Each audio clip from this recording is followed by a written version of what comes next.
A chord in music is when two or more notes are played at the same time. A chord in math is when you have a line segment connecting 2 points on the perimeter of the same circle. Therefore, if you drew a circle and labeled equidistant points on the circle, such that each point represents one of the 12 notes of a traditional keyboard, you would get something like this. Let's just start with C, since that's how music seems to work. By the way, I know very little about music traditionally, but I usually just play based off of how I think it might sound. Here are a few sound clips of me playing on a keyboard.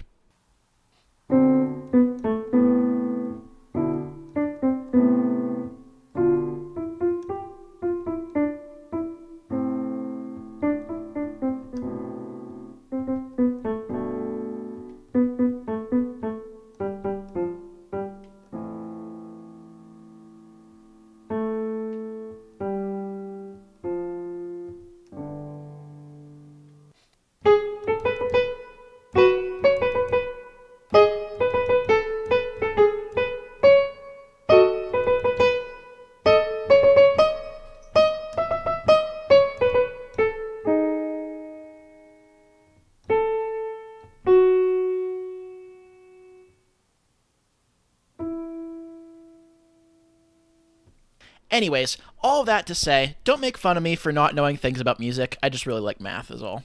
So let's pick the C major scale and draw the polygon inside the circle that's composed of the chords along the outside. Note that any polygons created by connecting the mathematical chords of the musical chords must reside within this polygon, in this case, a septagon.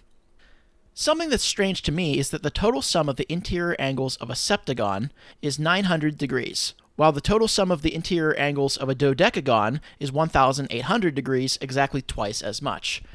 I'm not sure if it's a coincidence, but a dodecagon is 1,800 degrees, and a circle is 360 degrees, and 1,800 divided by 360 is 5, which is the amount of notes we're ignoring by selecting a scale. It probably is just a coincidence, since 1,800 divided by 7 is irrational, where 7 is the amount of unique notes on the scale. Technically, one of these notes represents a chord all by itself, since you can play a note along with the same note one octave up or down. Let's hear all the combinations of two-note chords we can play within the same octave in C major and visualize them.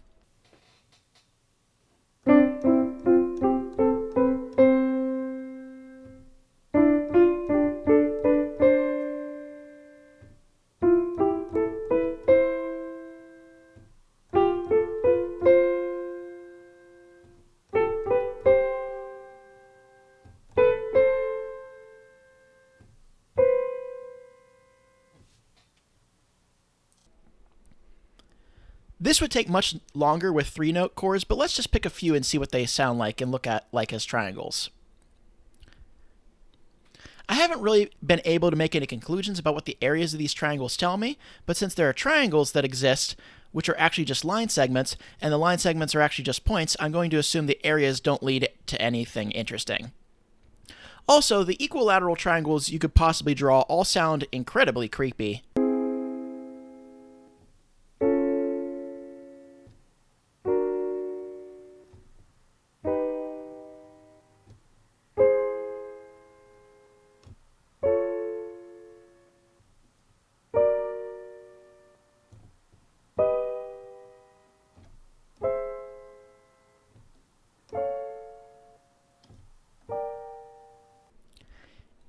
And the isosceles triangles also sound really creepy, and now I'm starting to think there's some merit to this experiment.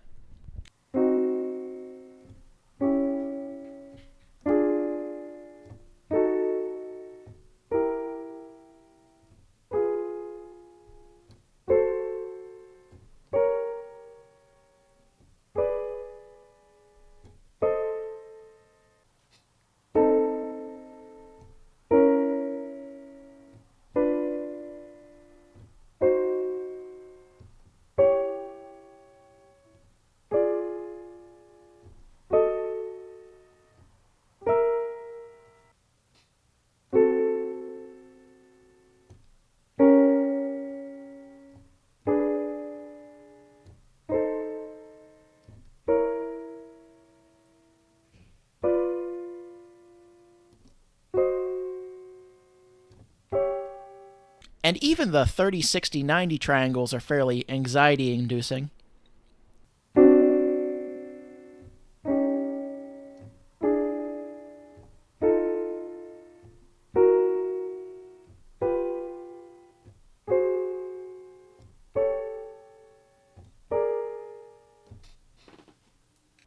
What's weird to me is that all of these sound right, but not happy.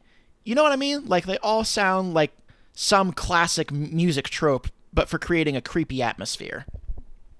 For whatever reason, every triangle with exactly one 45-degree angle has a hint of happiness to it. But if you add a second 45-degree angle, it sounds menacing again.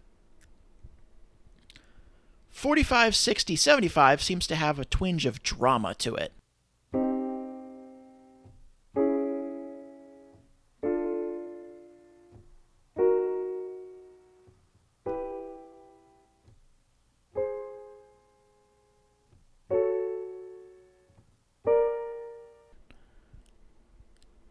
Let's see what angles we get when we just simply play a 3-note chord where each note is 2 intervals apart starting at C.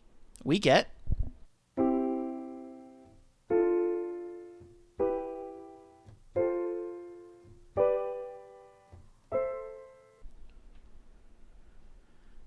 60, 45, 75, 45, 60, 75, 45, 60, 75, 60, 45, 75, 60, 45, 75, 45, 60, 75, 45, 60, 75, 60, 45, 75.